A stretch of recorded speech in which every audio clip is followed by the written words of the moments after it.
আলাইকুম রহমতুল্লাহ। বাইরে অনেক বৃষ্টি।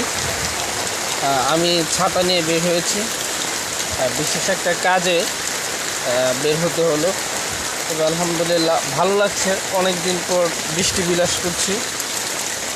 বৃষ্টি বিলাস প্রায়ই হয়।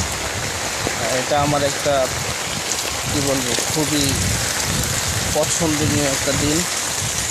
বৃষ্টিতে হাঁটা, ছাতা নিয়ে বা বৃষ্টিতে ভিজে বৃষ্টি বিলাস করা, এটা খুবই চমৎকার লাগে।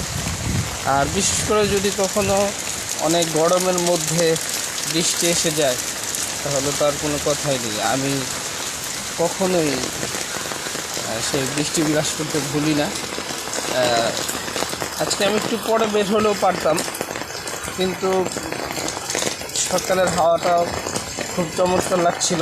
ফজরের পর থেকে আকাশটা একটু মেঘলা মেঘলা ছিল, দেখতে খুবই চমৎকার লাগছিল। তো এর মধ্যে হঠাৎ করে বৃষ্টি চলে আসাটা, এটা আমার কাছে খুবই ভালো লেগেছে। তারপরেও বিশেষ কাজটার জন্য বের হলাম, দেখলাম খুবই ভালো লাগছে।